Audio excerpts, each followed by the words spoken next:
More backlog does not mean more profits. I want to say that again. Just because you have more work, more backlog, it does not mean that you will make more money and that cash flow will be available when you need it. And here's why. For you to have a healthy backlog, which for me it means a backlog that can give you the cash flow you need to operate and generate the profit that you expect to generate. That is, if you already define that outcome, you need at least 3 things. 1, you need to select the right projects, the right jobs, which means the right customer, which means the right experience for you. And you say, well, Patricia, I'm sorry. I need work. I took that job because I needed it. I took that job to break even. I took that job because. And the reality is, if you were not mindful about the reasons why you selected a job, a project, or a client, it can come back to hurt you. Because when you select a project, you're selecting the client, you're selecting their culture, you're selecting their ability to be accountable, their ability to make decisions. And so in this process of backlog selection, you're also selecting my ability as a client, as a contractor, to perform at excellent levels. My ability to bring in the money. So the right project, it's a very important decision during the estimating process. And getting work just to get work, it's just a representation that you're desperate. You just want to get the job done. You just want to get a job. And that should never be the reason why you select a project to estimate and to price. That should never be. Desperation should not be your motive. Okay? There's abundance. And so a homework needs to happen before you select a project. Does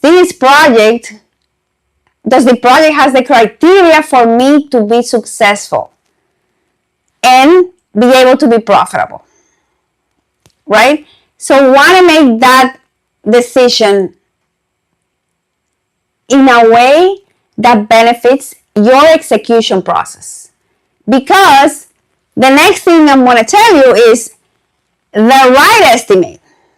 It has a big component in your ability to execute. In the estimating process, you also define who is going to do this work, who's going to go fight this battle with me, meaning who's going to be in my team making sure that this project is delivered on time and on budget. That is very important in the estimating process. What are the processes that you have to define profitability? Do you even have an outcome? How much money is this project supposed to return on the investment of time, of risk? What's the return that I want for my company for this amount of investment? And you know what? It took me a long time. It took me a lot of hurdles to ask these questions. Because originally, I just selected a project because I was excited to grow the company. I just wanted to grow the company. I knew at the core that I could do the work, that I wanted to deliver the right outcomes to the client. But when we grow, then it's not only me who can do this project or my partner. It's got to be a team. And so that's the next one that plays a big factor. Who is in your team? Who are the people that are going to be responsible to deliver this project? It can be you, because you're the CEO, you're the president. You can be on every project. And while sometimes, most of the time, I did this, okay? And if I knew this, my company would be different. Had I taken the time to define these outcomes, had I taken the time to define who is the right person in my team, which is the right culture, my life today would have been so much different. Sometimes that's the journey we have to follow. But look, having the right team will pay dividends. Any investment that you make into finding the right candidates, defining the right trade partners to execute, is going to pay dividends. But finding them is a process as well. You want to have clarity as to who is the person that is going to get this job done for you, for your business. Who is the person that you're bringing into the business or into as a partner, as a trade partner, and it is really a partner because we cannot do this alone. Construction is like a team sport. We have to work together. And it depends on how clear are we on the culture. And what is culture, someone asked me today. Culture is a way of behaving of a group of humans. So who is the right team to get this job done? Yes, they need experience. Yes, they need to understand how to execute on a project. And the levels of experience you have to define based on the complexity of the project. The least you want is to hire just to hire. I mean, I've heard this expression. I don't know if you've heard it. I just need a body. No, that is the worst mistake you can make. A body alone is not going to get the job done at the level of quality that is necessary for you to make the money that you want to make, for cash flow to show up. And that's another realization.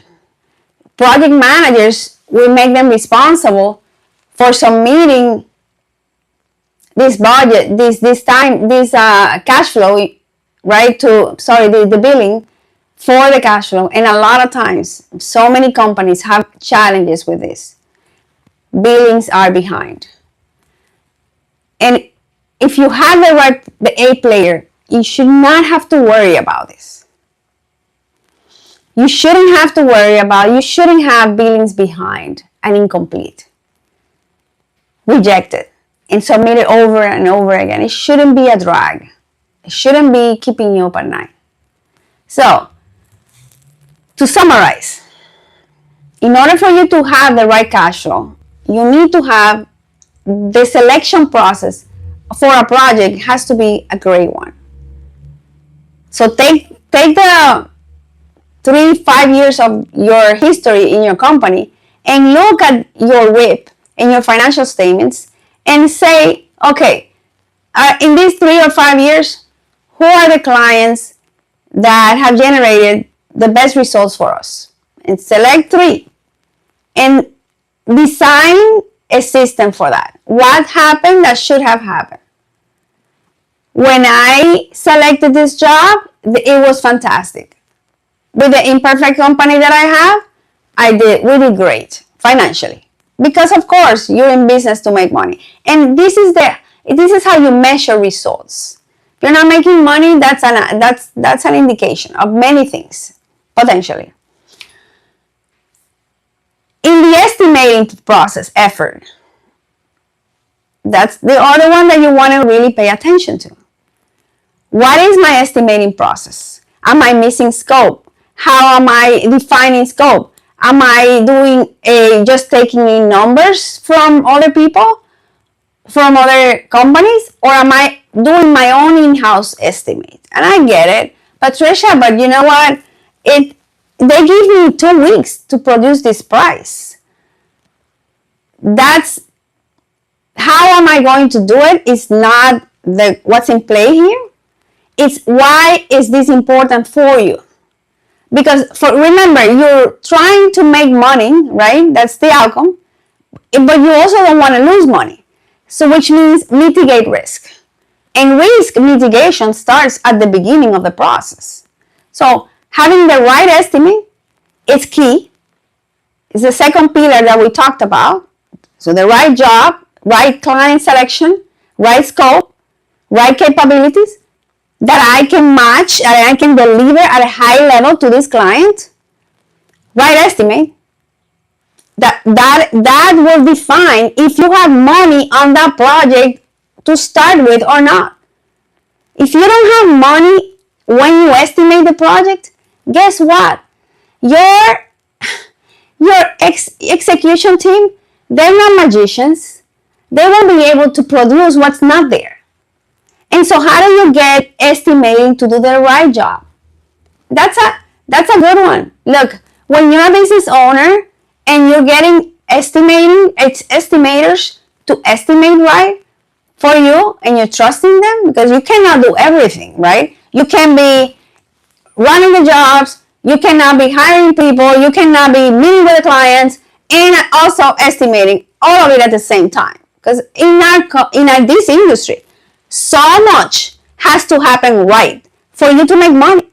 It's the reality of it. But the money is in the processes and in the systems. Sometimes we resist creating this process because, you know what, I've done it before. Patricia, I did it for so and so and nobody taught me how to do it.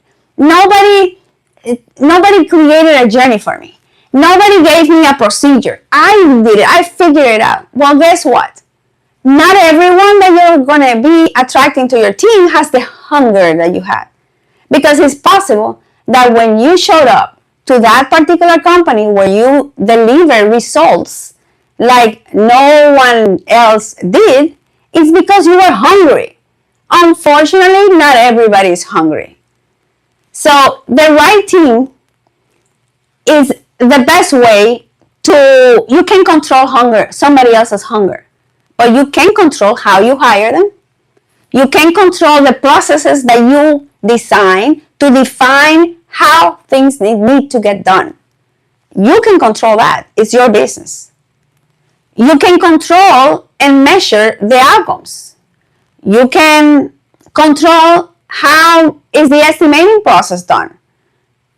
And you can create a quality control system in your estimating process. And here's the third one. You guessed it. Can you guess what's missing? What's pending?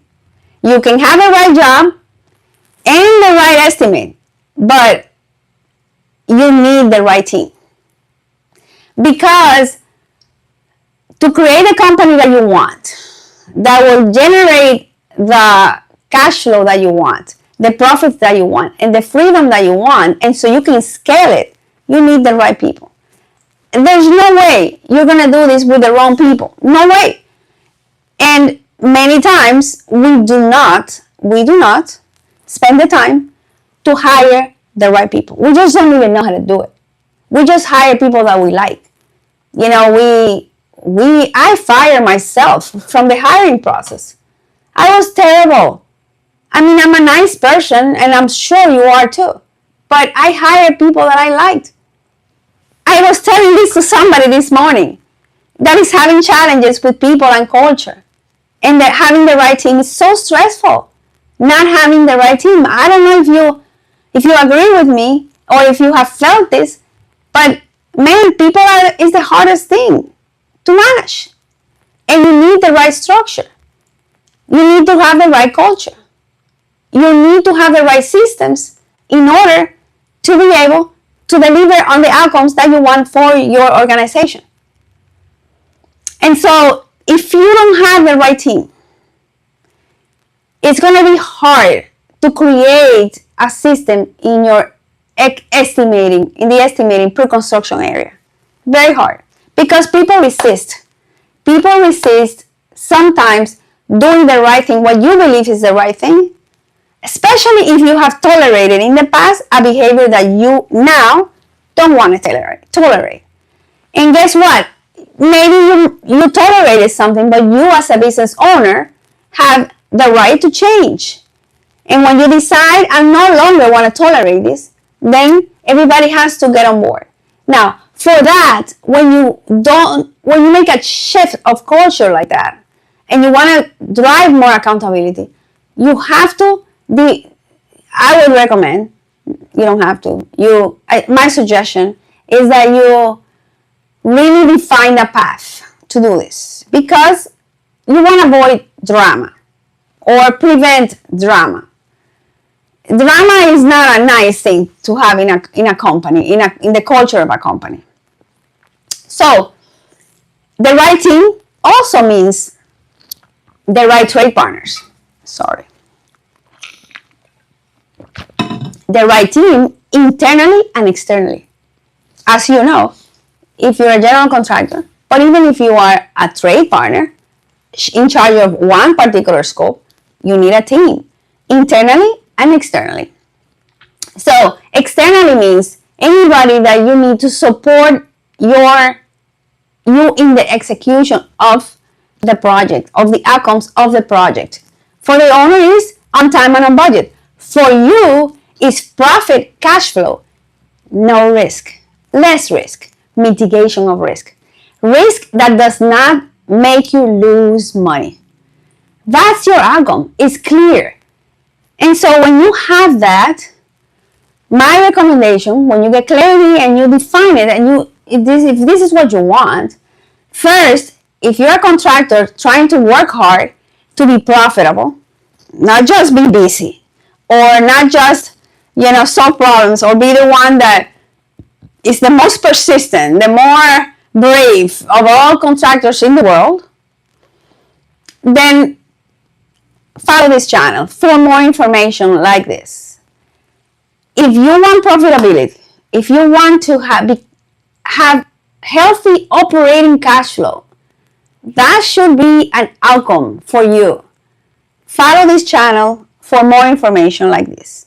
Cash flow is really, really, really king. Until the next one, I see you later. Thank you for watching.